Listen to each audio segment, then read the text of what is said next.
L'impression de courir toute la journée, de brasser de l'air pour au final n'avoir rien accompli, si ça vous parle, c'est normal. C'est parce que votre cerveau est pris au piège. Et dans les minutes qui suivent, je vous donne la clé pour vous évader. Regardez bien ce chiffre, 40%. Non, ce n'est pas juste une stat qu'on oublie. C'est le pourcentage de votre temps, de votre vie, que vous balancez littéralement à la poubelle, chaque jour, juste en essayant de tout faire en même temps. Pensez-y, presque la moitié de la journée qui part en fumée. Et attention, c'est pas moi qui l'invente, c'est la science qui le dit.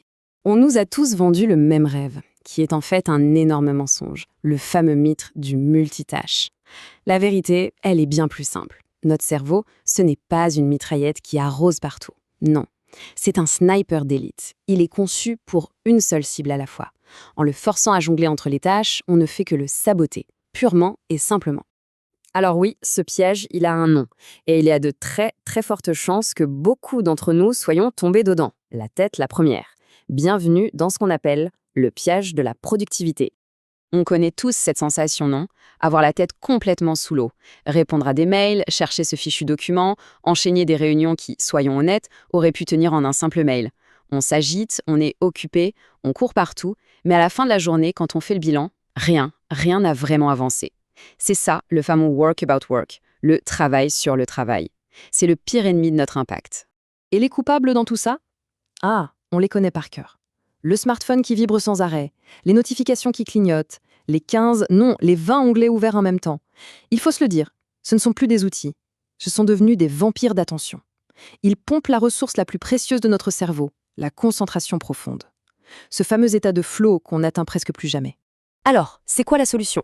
Travailler plus tard le soir? Faire des heures sup? Surtout pas. Le vrai secret, et c'est là que ça devient intéressant, ce n'est pas de travailler plus, c'est de travailler mieux. Et ça commence par un truc complètement contre-intuitif, faire moins. Ok, et pour ça, il y a une arme secrète. C'est celle qu'utilisent les gens les plus efficaces de la planète, le principe de Pareto. On l'appelle aussi la loi des 80-20. L'idée est d'une simplicité folle, mais elle peut absolument tout changer. En gros, une toute petite partie de ce qu'on fait, à peine 20%, génère la quasi-totalité de nos résultats. Regardez bien ce graphique. Ça fait un peu mal, hein? C'est brutal de se dire que la majorité de notre agitation, de notre stress, est en fait inutile.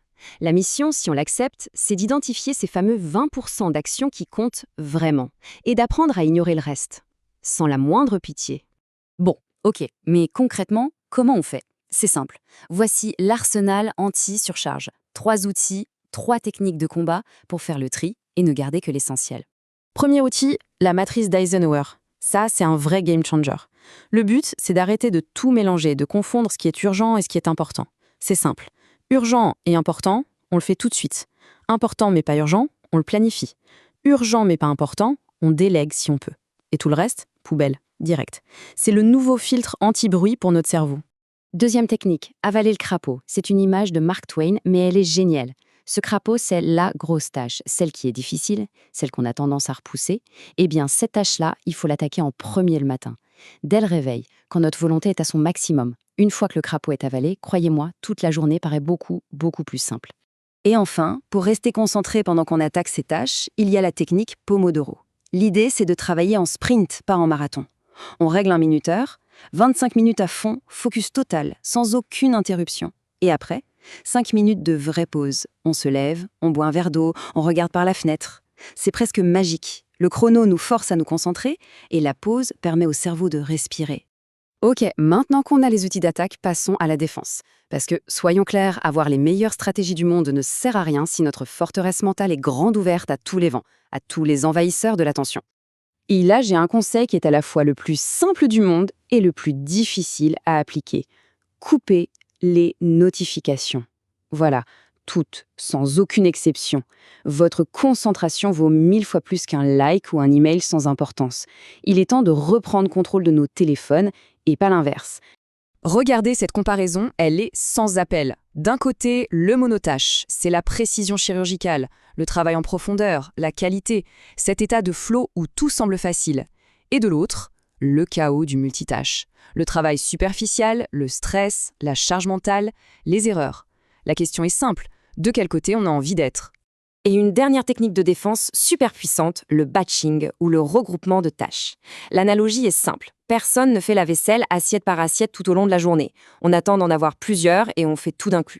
Eh bien, c'est pareil pour le travail. On regroupe les tâches similaires.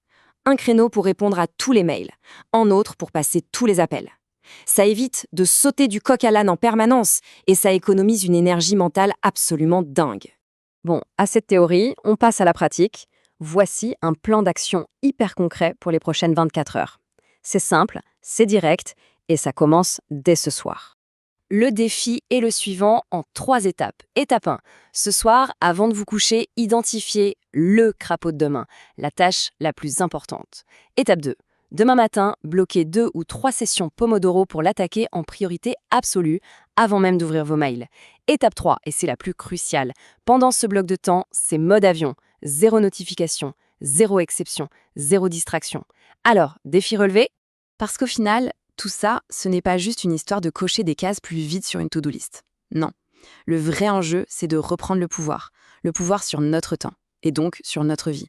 Le vrai gain, le vrai trésor, il est là. C'est finir sa journée avec un sentiment de fierté, de travail accompli, et non pas d'épuisement total. C'est avoir un impact réel, sentir qu'on avance.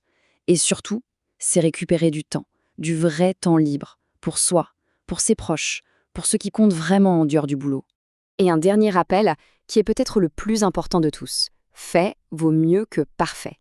Arrêtons d'attendre les conditions idéales, le moment parfait parce qu'il n'arrive jamais. Le perfectionnisme, c'est juste le plus bel habillage de la procrastination. L'important, c'est de se lancer, de progresser. L'action battra toujours la perfection.